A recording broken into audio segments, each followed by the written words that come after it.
Okay, so mga nyor, okay, welcome to my channel. Okay, so nyor po sikat again at itutur ko kayo dito sa isa sa pinakamagandang lugar dito sa Hong Kong. Kita mo yan, medyo foggy nga lang, medyo mahangin at napakalamig. Alright, so bago lang sa aking channel ay please click the subscribe button below and click the notification bell para lagi updated sa aking mga pasikat videos. Okay, so handa na ba kayong libutin natin itong Sky Terrace dito sa Hong Kong?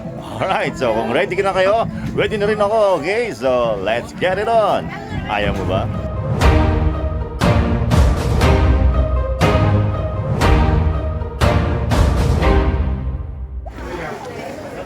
Nandito na nga ako mga nyor sa Peak Tram Mall. This is basically a shopping mall sitting near the summit of Victoria Peak. Ako, napakarami ding mga tiyanggi dito, kaya marami kayo mabibiling pasalubong pag uwi nyong Pinas.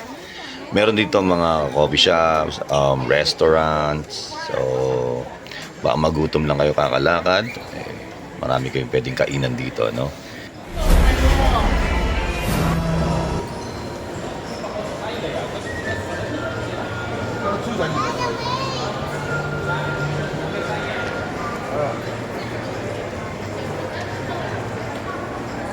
The Sky Terrace ang pupunta natin ngayon, no? So titignan natin, makikita mo raw dito ang napakagandang view ng Hong Kong City skyline, diba? Excited kingdom na ako dyan.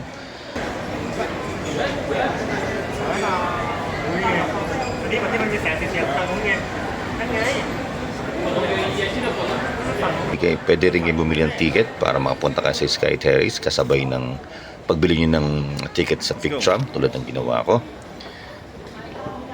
So itong Sky Terrace daw ay nag-o-offer ng stunning panoramic views of the city, so making it a must visit attraction. Okay mga yun, no? Bakit tayo ngayon sa Sky Terrace?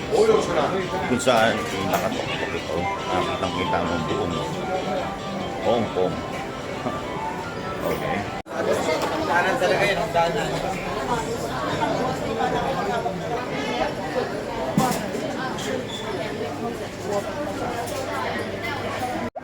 Okay, so mga nyo, dito na nga tayo. Medyo mahaba nga lang ang pila ko sa Sky Terrace, pero with free wifi naman yan. Ayaw mo ba?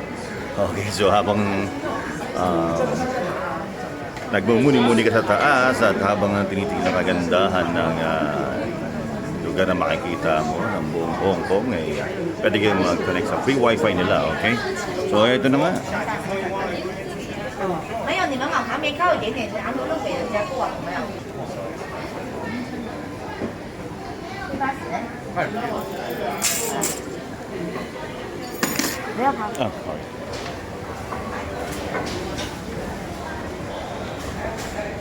Okay, sa mga ito na bubukan sa inyo, kita niyo naman, medyo sana hindi foggy afternoon.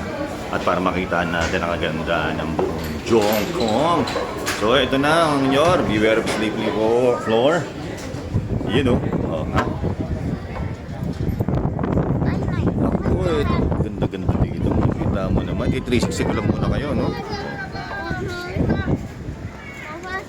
Ito ang Sky Terrace. Okay, ikot ko lang kayo mga nyor, ha? Ano naman.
Teka, silip nga muna tayo sa munting telescope.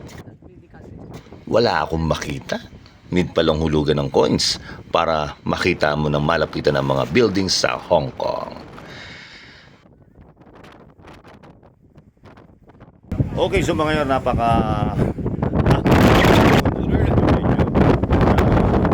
kita pa rin natin ang ganda ng Hong Kong. Okay.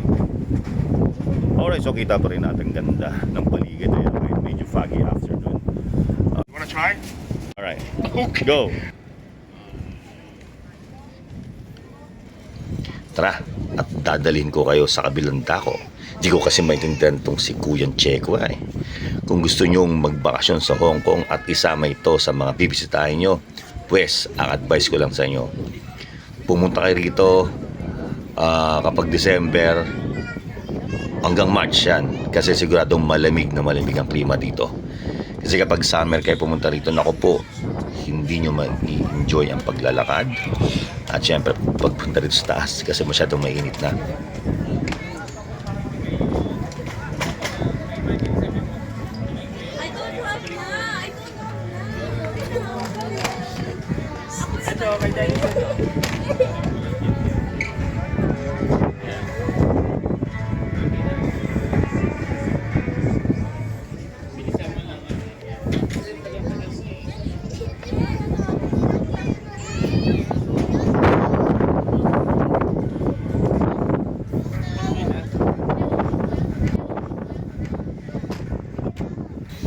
So mga takot sa heights, huwag kayong sumilip sa baba at baka malula kayo.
Grabe mga nyor, napakalamig dito. Kita mo naman, oh, Hokbulachi ko. Okay. So sulit naman sa bayaran nating 300 pesos. Ito, Sky Terrace, alright. So yan. Ang lamig, grabe. Pati kapitbahay nyo, lalamigin dito. Ayan, oh. Pati sa Alimir na, oh. Ha? Okay, so mga nyor, sana naligayahan kayo sa pag-tour dito sa Sky Terrace, alright. At medyo maginaw nga lang dito sa taas. Grabe, ang taas nito, no? Alright, so magkikita pa tayong muli. Okay. Susunod na next time, alright? Subaybayan ang aking Hong Kong journey. Alright, ako nang bahala sa inyo. Mabuhay kayo hanggang gusto nyo. Ayaw mo ba? Alright, Sky Terrace, oh. Grabe, oh. Rock and roll.